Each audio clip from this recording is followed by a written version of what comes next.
था श्रवण पाने कर आया 7 दिन की। उसके बाद महाराज अब सुखदेव जी महाराज का अवतार हुआ और 12 साल तक अपनी माँ के गर्भ में रहे। एक समय की बात है कि जो वेद व्यास जी महाराज की पत्नी है माँ विदिका जी, उनके गर्भ में मंत्रों के उच्चारण हो रहे थे। तो वेद व्यास जी से कहते हैं, स्वामी मेरे गर्भ में मंत्रों के उच्चारण हो रहे हैं। तो वेद व्यास जी महाराज ने कहा, देवी आपके गर्भ में कोई महादिव्य पुरुष है, इसलिए आपके गर्भ में मंत्रों का उच्चारण हो रहा है।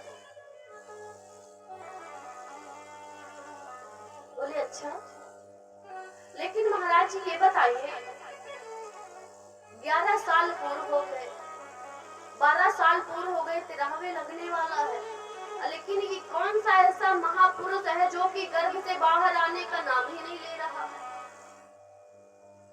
तो वेद व्यास जी अपनी पत्नी के पास जाकर के उनके गर्भ में ऊपर से हाथ रख करके कहते हैं, पुत्र आप जो कोई भी हो आप बाहर आ जाओ, आपकी माँ को तकलीफ हो रही है। तो सुखदेव जी महाराज गर्भ से बोल रहे हैं, पिताश्री आप हमें क्षमा करें और हम बाहर नहीं आ सकते। तो वेद व्यास जी महाराज ने कहा, क्यों बेटा? बोले यदि हम बाहर आ जाएंगे तो हमें माया पकड़ लेगी। बोले कि हम आपको वचन देते हैं कि आप पर कोई भी माया का असर नहीं होगा, कोई भी माया नहीं सताएगी आपको। बोले पिताश्री आप मुझे क्षमा करें और मैं आपकी बात का कैसे विश्वास करूं कि मुझे माया नहीं परेशान करेगी। बोले कि हमारे बात पर विश्वास कीजिए। बोले पिताजी एक बात पर, यदि मायापति नारायण भगवान आकर के कह दें कि आप पुत्र बाहर आ जाओ और हम आपको वचन देते हैं कि कोई भी माया आपको परेशान नहीं करेगी, तब हम बाहर आएंगे।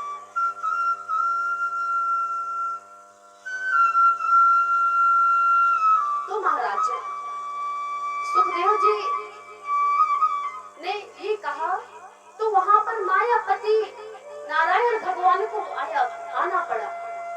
जब आए तो उनका अवतार हुआ और अवतार लेते ही जन्म होते ही संन्यास ग्रहण किया और पुनः वन की ओर चल दिए। जन्म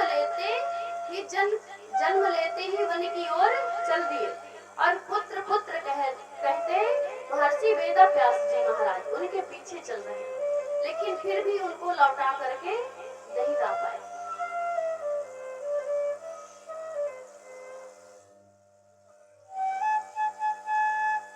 अब महाराज श्री सूत जी महाराज श्री सौनकादिक ऋषि प्रश्न कर रहे, महाराज जी ये बताइए कि वेद व्यास जी कौन है? ये वेद व्यास जी महाराज कौन है? तो सूत जी महाराज ने क्या कहा कि नारायण के पुत्र हुए ब्रह्मा और ब्रह्मा के पुत्र हुए वशिष्ठ और वशिष्ठ के पुत्र हुए शक्ति और शक्ति के पुत्र हुए पराशर और पराशर के पुत्र हुए महर्षि वेद व्यास जी महाराज। बोले अच्छा। अब महाराज महर्षि वेद व्यास जी की जन्म की कथा सुना रहे हैं सौनकादिक ऋषियों को, और वेद व्यास जी के पिताश्री का नाम है पराशर जी महाराज और उनकी माँ का नाम है सत्यवती। वेद व्यास जी महाराज भी जन्म लेते ही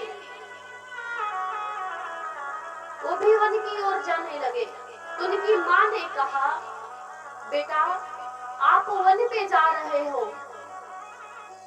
और मैं आपके बगैर जीवित नहीं रह सकती, एक भी मिनट नहीं। वेद व्यास जी महाराज ने कहा कि माँ,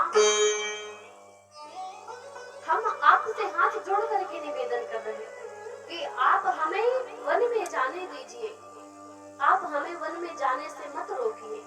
और यदि आपके जीवन में कोई घड़ी संकट आ रहा है, कोई दुख या तकलीफ है, यदि हमारी याद आपको सता रही है, तो हम आपसे वचन देते, यदि आप एक बार हमें याद कर लेंगे तो हम आपके चरणों में आकर गिर जाएंगे, लेकिन आप हमें वन में जाने दीजिए।